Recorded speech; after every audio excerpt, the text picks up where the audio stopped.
Go ahead. Thank you. Good evening, everyone. It is 6 o'clock on the dot, and I will call this meeting of the Lunenburg Town Council to order. Prior to beginning, I'd like to acknowledge that we are in Mi'kma'ki, the ancestral and unceded territory of the Mi'kmaq people. And the first order of business is a motion to approve our agenda. But before we do that, I just want to note a sort of procedural housekeeping item. We've determined that we're not going to do the moved and seconded, not naming counselors, because it makes it a little difficult to do the meeting minutes. So from now on, motions will just say moved and seconded, but as per our usual practice, we will continue to note anyone who's declared a conflict on any item and how everybody has voted. So we're still being transparent. It's just an administrative, avoiding an administrative headache. So with that, I will open the floor if anybody would like to move the agenda. Moved by Councillor Sanford, seconded by the Deputy Mayor. Is there any discussion or debate? Additions, deletions? Seeing none, all those in favor? Opposed? Motion carried. Next, we have to approve the minutes of the November 24th council meeting. I will move by Councillor Birtles. Is there a seconder for that? Seconded by Councillor Duggan. Any errors or omissions to note? Seeing none, all those in favor? Opposed? Motion is carried. We have no public hearings, correspondence. So we have the quarterly report of the Rcmp for July to September. Normally, Constable Lynch would be here to present this, but he's not available this evening. That's correct, Ms. Renton? Yeah. So is there any questions related to it? So Councillor Birtles. Just curious, I tried to read the report and I didn't see where it was mentioned how long I would have somebody voting for that. And that was one of the questions about when I was in these questions. So I'm just curious how long we vote for us in town. Okay. I don't have a specific answer for that, but can we leave that? Do you know, Ms. Renton? So Ms. Renton will follow up and get an answer for us on that. Any further questions? Councillor Sanford. In the report, I was reading that there were 19 sudden deaths, 2 of which were apparent suicides. And I was wondering if it was possible to understand, is there a difference between that period of time last year and this year? And I'm asking in the context of the impact that the pandemic perhaps might be playing. And I think it's important for us to understand as councillors how people are weathering the pandemic. And I was also wondering if he would note whether or not there was an increase in domestic violence. So those are 2 questions I had. Okay. Thank you. So I assume we can leave that with staff to follow up. Yep. Any further questions on this point of correspondence? Okay, seeing none. That takes us on to unfinished business, and the first piece of unfinished business is corporate services, a request for a small portion of our restart funding. And there's a staff report related to this that went out in the package. I believe, Ms. Dagley, you wrote the staff report, right? Yeah, so can you speak to that? Just. Certainly, Your Worship. So the Nova Scotia Federation of Municipalities and the Association of Municipal Administrators have worked to help secure safe restart funding due to the pandemic for Nova Scotia municipalities. And they are seeking some support funding from each municipality. The request of the town is just over $1,000. And that equates to less than 0.25% of the funding received. They continue to work on our behalf with the municipal affairs to determine the reporting that will be required for the town. This is brought forward to council because this was not obviously included in our operating budget this year. Okay, so is it somebody's pleasure to move? Well, first of all, are there any questions for Ms. Dagley? Seeing none, is it somebody's pleasure to move that motion? Moved by Councillor Halverson, seconded by Councillor Duggan. Is there any discussion or debate on the motion? Seeing none, all those in favor? Opposed? Motion is carried. The next is a proposed amendment to the council and committee meetings and proceedings policy to set the regular time in the policy of these meetings at 6 p.m. And that was brought forward by the deputy mayor. So I will turn the floor over to the deputy mayor to move that. Thank you, Your Worship. So I would move then the motion is risen to amend Section 3 of Council and Committee Meetings to Proceeding Policy, Schedule B, by deleting the time 5:15 and substituting therefore the time 6 p.m. as stated for regular council meetings. Is there a seconder for that motion? Councillor Sanford was the first one on the draw. Is there any debate on this motion? Seeing none, all those in favor? Opposed? Motion is carried.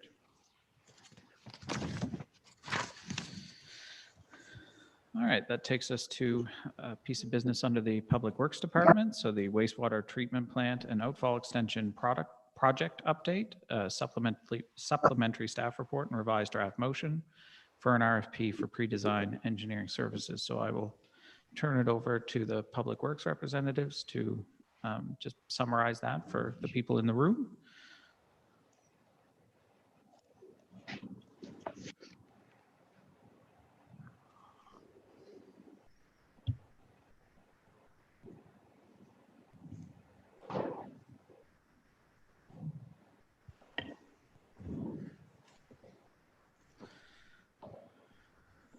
Thank you, Your Worship.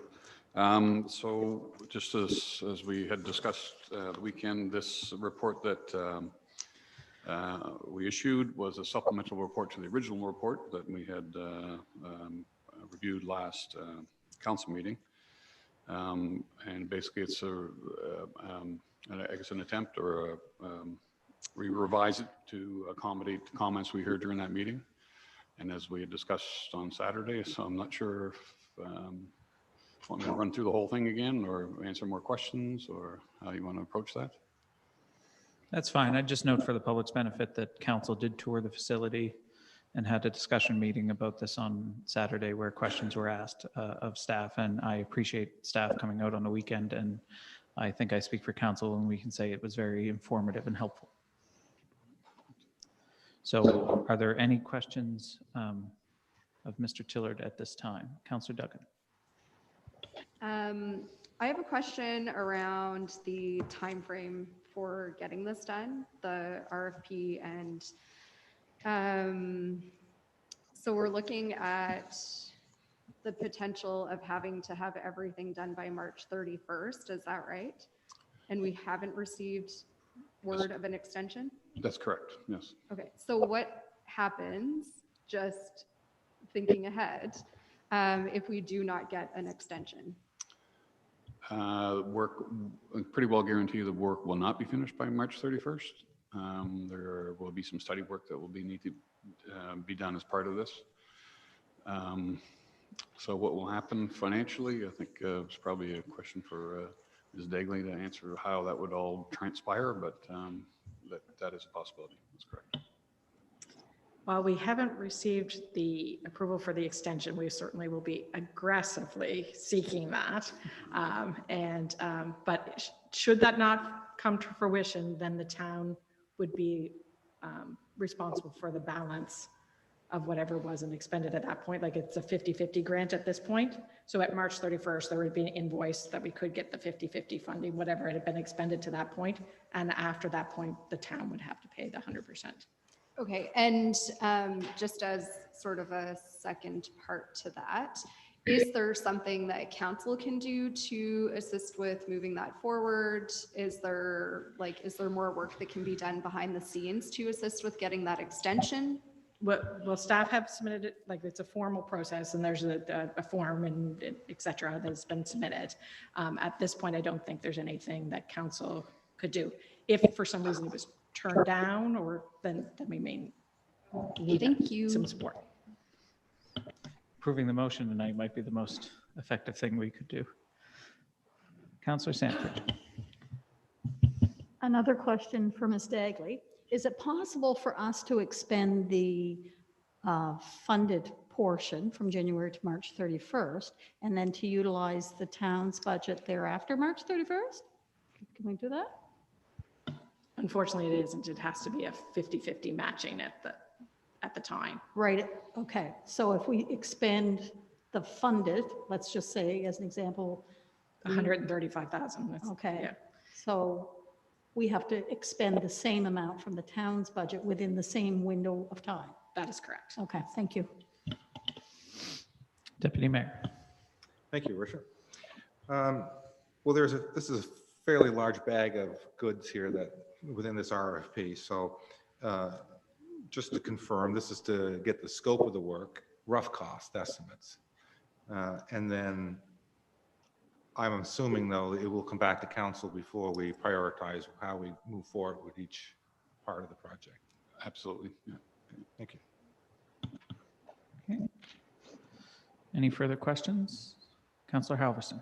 I just had a comment along the line of the deputy mayors, just for the benefit of the public who weren't privy to the conversation we had on Saturday after the tour, that yes, we are, in fact, this is a couple of different components here. We have a long-term plan and a short-term plan. The short-term plan addresses the immediate concerns just to keep the plant running, while the long-term plan is our future plans for redoing the plant, for decades in the future. I just want to confirm that with you, Ian. That's correct. Yes. Yeah, and we should note that that's all in the notes that are attached to this agenda package. Any further questions at this time? Seeing none, is it anyone's pleasure to move this motion? Moved by the Deputy Mayor, seconded by Councillor Halverson. Is there any debate on the motion? Seeing none, all those in favor? Opposed? Motion carried. All right, that takes us on to committee meetings, recommendations, reports, and notices of motion. So there is something that came out of our November 24th meeting regarding a policy for the use of the town's flag and logo policy, so that those requests in future don't need to come to council. And I see that the deputy mayor has given notice on that, so you can. Shall I read her out for you? Sure. I'll give notice of motion of the proposed revised sale, reproduction, and use of town flags and logo policy, Schedule D. Final reading for the proposed revised policy will be given at the next regular council meeting on January 12th, 2021. Thank you for that. All right, that takes us, so that's just a notice of motion, so that'll come back to the next meeting as a proper motion. Number 9 is new business under Public Works. We have the FCM, which is the Federation of Canadian Municipalities Asset Management Funding Application Approval. We have an information report there from Public Works. So if anybody wanted to speak to that.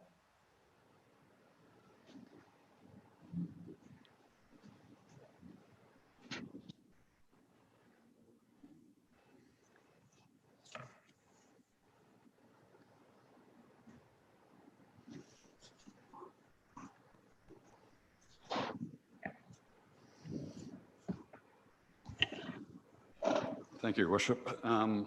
So the FCM funding was applied for to basically kickstart us into the world of asset management, and which the first step of which is to collect data about our systems within the town here. Primarily, it's the first goal is to look at our water and sewer systems with the goal of that to moves on to the next stage of assessing what we have here. Is a process called master planning, and that's something that's further down the road. But our first step really through all these processes is to get good data and get it in electronic format with a GIS format. So the whole process here is data collection, both from paperwork that we do have, stuff that's in people's heads, which in our town constitutes quite a large volume of information, I think. And also, of course, from electronic records from perhaps more recent projects that we've done. So the system is built so that basically you can put everything we want within the GIS system, whether it's where all of our napkin holders are or whatever you'd like to have in there. But we've got some primary goals in there really that relate to our infrastructure. So, and that's purpose of the funding. Any questions on that from council? Councillor Sanford. Just curious, has there been any conversation at all with regards to human assets or human resources that we have? So we have a community full of incredible people with amazing skills and knowledge. And I know we have a tendency to think about physical, like whether it's structures or equipment and so on, but I'm wondering if there's ever been a conversation about expanding that to include human resources within the community as well. Any? I personally have not, but certainly I'm sure others have. So it's not an area of expertise for me at all, but it's, I'm more on the engineering side, but there's just a myriad of basically applications for this type of technology that would include everything possibly under the sun. So. Thank So you. yeah, there are, this is perhaps best posed to Ms. Renton, and this was a question of mine too, Councillor Sanford, about sort of comprehensive asset management planning, which tends to include intangible assets, as I understand it, in addition to the tangible ones. So am I right, Ms. Renton, in suggesting that this is but the beginning and that eventually we will have a comprehensive asset management planning structure?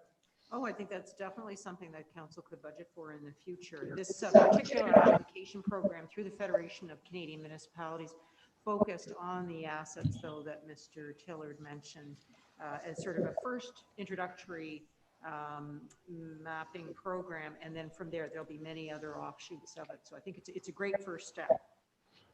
I would say, though, I think if we tended to do it with intangible assets, it would be more from the human capital perspective at the corporate level, Yes. like workforce, because it's all designed to deal with life cycle replacement and planning for, the assets to the end of their life cycle and beyond. And so, yeah, the community assets would be lovely to know, but it's up to God to replace them and the population. My thinking is just in the context of, I think of the comprehensive community plan and building the capacity of the community and knowing that there's an amazing level of skills and knowledge in the community that without identifying what those are as assets in the community and potentially engaging those, it leverages the capacity of the town of Lunenburg and benefits for the town and the community residents. That's a very good point. Okay, thank you. Any further questions? Councillor Halverson? I just want to follow up with Councillor Sanford's point.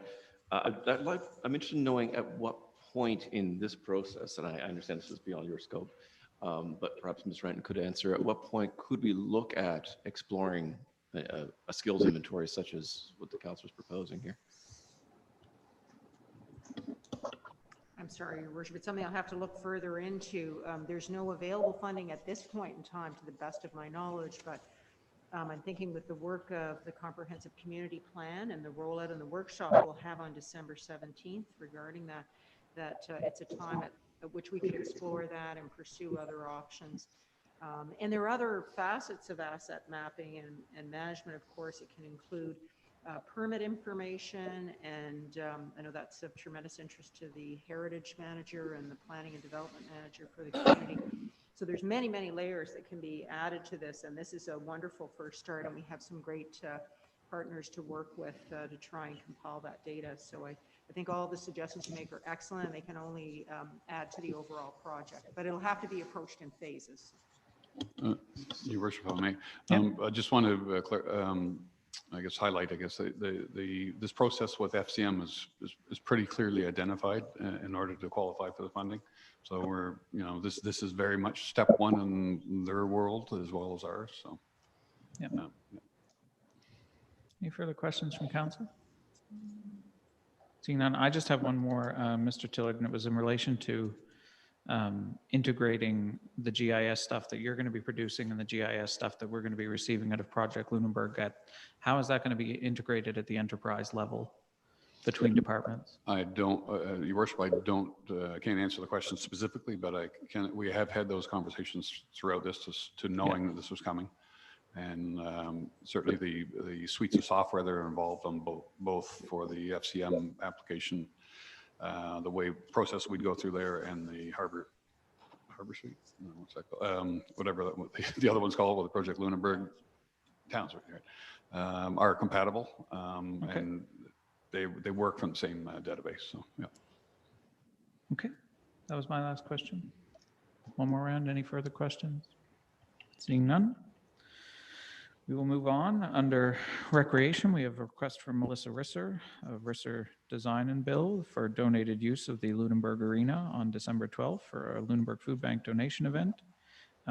Staff report and draft motion. Councilor Burrows, I have a question first. by all Um, means. There just looks like it's already been approved. It's already been on social media that it is taking place on Saturday. So did it already come and was it approved before it brought to us? No, I think what they're probably asking for, your worship, is for, they're going to proceed with the event anyway, I'm assuming, if that's the case. And would have to pay the rental fee, but are seeking the approval of council to have that waived or the fee donated in the form of a grant. Okay, so if we're waiving the fee for them, so is that considered then a town event with the Risser Construction? Because if they're not paying for it, they're getting all the publicity, but we're giving the free ice rental. So I'm just curious are they then donating what they're supposed to pay for the rental to the food bank? In those instances, if you were to issue a grant, and obviously they must have wanted to go ahead with their publicity regardless of the outcome of your consideration tonight, we would always ask for recognition to be given of the town so that the logo, and it's an excellent question, and you're absolutely right. The community should be noted as a sponsor or co-sponsor of the event. Most organizations are always very willing to do that because it only helps to further establish, the benefits of the event and that it truly is for the overall benefit of the community. But we'd certainly follow up if you approve that with them. Thank you. I was just curious. I think it's a great idea. I was just curious how it all played out. Yeah, we typically get a number of grant requests throughout the year for things like this for very worthy causes. And some of them, I mean, this one wasn't budgeted, so it just winds up coming to the council table for approval. Councilor Ernst, was that a question or moving the motion? I was just prepared to move the motion, but please. All right, Councilor Ernst is moving the motion. Is there a seconder? Councilor Burtles. Is there any discussion or debate on the motion? Councilor Duggan. Is the town actually having free skates at this time, and how does that fit with COVID? I'm just curious as far as numbers and all of that sort of stuff. Is there stuff in place at the arena for that?